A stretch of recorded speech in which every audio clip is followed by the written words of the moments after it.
پہ فرمایا کہ لا یخلون رجل بامرأۃ الا مع ذی محرم، کسی بھی اجنبی عورت کے ساتھ خلوت میں نہ رہو، ہاں کوئی اور محرم موجود۔ جابیہ کے مقام پہ حضرت عمر رضی اللہ تعالیٰ نے خطبہ دیا، خطاب کیا۔ عبداللہ ابن عمر فرمانے لگے، حضرت عمر نے خطبہ دیا اور اس خطبے میں فرمایا، لوگو لا یخلون رجل بامرأۃ، کوئی اجنبی مرد کسی اجنبی عورت کے ساتھ خلوت میں نہ رہے، الا کان ثالثہما الشیطان، اس لیے کہ پھر تیسرا شیطان ہوگا، پھر شیطان ہوگا۔ کسی عورت کے پاس تنہائی میں جانا فتنے سے خالی نہیں ہے۔ ایاکم والدخول علی النساء، لوگو بچو عورتوں کے پاس جانے سے خلوت میں۔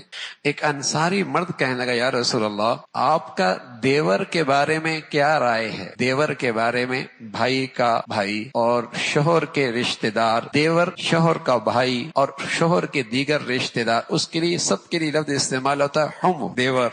تو رسول اللہ صلی اللہ علیہ وسلم سے بڑھ کر دور اندیش کوئی ہو سکتے ہیں؟ اور انسانی نفسیات سے آپ سے بڑھ کر کوئی باخبر ہو سکتے ہیں؟ انسانی معاشرے میں شیطان کہاں سے وار کر سکتا ہے آپ سے بڑھ کر کوئی جان سکتا ہے؟ انسانی خاندانی زندگی کے اندر کہاں سے فساد اور کون سی سوراخ سے شیطان راستہ پا سکتا ہے آپ سے بہتر کوئی جان سکتا ہے؟ تو رسول اللہ صلی اللہ علیہ وسلم فرمان لگے، شوہر کے رشتہ دار تو موت ہیں، الحم الموت، وہ تو موت ہے، اگر اس سے اختلاط ہوتا رہا پھر بربادی ہے۔ اور میرے عزیزو، آج مسلمان اپنی نبی کی اس دور اندیش تعلیمات سے بالکل بے خبر ہیں۔ نتیجہ یہ ہے ہنستے بستے گھر اجڑ رہے، طلاقوں کی کثرت ہے، بھائی کے اندر نفرتوں کی آگ ہے، بلکہ قتل سے لے کر ہر گندگی کے پیچھے آپ کو یہی گندگی نظر آئے گی جو اللہ کے نبی صلی اللہ علیہ وسلم احتیاطیں بتا گئے ہیں۔ آج کا روشن خیال سمجھتا یہ تنگ نظری ہے، یہ دقیانوسی ہے، یہ انتہا پسندی ہے۔ اللہ کے نبی سے بڑھ کر روشن خیال کوئی نہیں، دور اندیش کوئی نہیں، اور میرے اور آپ کا خیر خواہ کوئی نہیں، میرے اور آپ کا آپ سے بڑھ کر بھلا چاہنے والا کوئی نہیں۔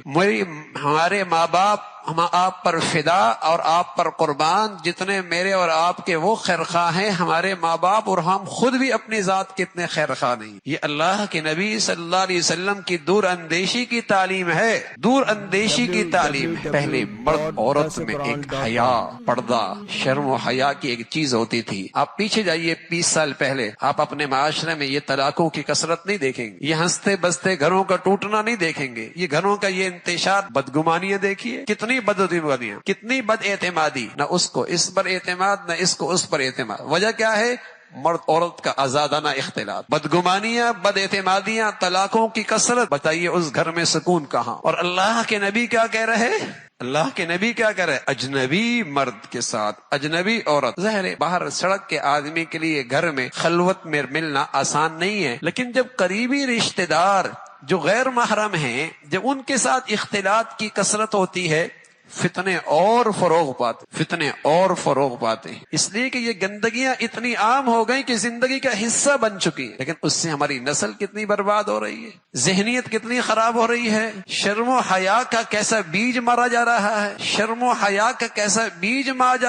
رہا ہے، اس لیے شادیاں ہوتی نہیں، طلاق پہلے ہوتی ہے، رخصتی ہوتی نہیں، طلاق پہلے ہو چکی ہوتی ہے، ابھی ماں کے گھر سے ہوئی کوئی نہیں، نکاح ہوا، گھر پہلے ٹوٹ گیا۔ اب آپ عدالتوں میں جائیں تو ان سے پوچھیں سب سے زیادہ کیسز کیا ہیں، کہیں گے طلاق کے۔ سب سے زیادہ کیس کس ہیں؟ خلا کے۔ بس ساری قوم کا کام اب یہی رہا ہے۔ یہ غلط نظام تعلیم، غلط معاشرت، یہ مرد عورت کا آزادانہ میل جول، اسکول سے لے کر کالج تک، کالج سے لے کر یونیورسٹی تک، یونیورسٹی سے لے کر خوشی غمیوں کے اندر، اس سے لے کر دفتر کے اندر، ہر جگہ مرد عورت کا۔ اللہ کے نبی نے بتایا بہت بڑا فتنہ ہے، اس لیے کہ مرد کی فطرت میں ہے عورت کی کشش، عورت کی فطرت میں ہے مرد کی کشش۔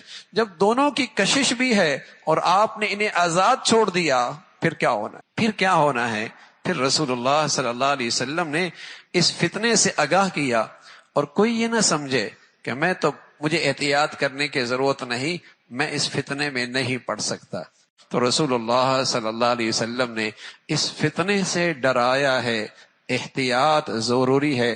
مرد کا ایک اپنا دائرہ کار ہے زندگی کا، عورت کا ایک الگ دائرہ کار زندگی ہے، درمیان میں شرم و حیا کا پردہ ہے، جب تک یہ نہیں ہوگا کبھی ازواجی زندگی کا حسن نصیب نہیں ہو سکتا۔ اعتماد نصیب نہیں ہو سکتا، خالص خلوص کی محبتیں نصیب نہیں ہو سکتی۔ جس قدر معاشرہ بے حیائی کی طرف جا رہا ہے، گھروں کی زندگی کا سکون رخصت ہوتا چلا جا رہا۔ تو اللہ کے نبی صلی اللہ علیہ وسلم نے اس فتنے سے آگاہ کیا، اور اللہ رب العزت ہمیں اس سے بچنے کی توفیق نصیب فرمائے۔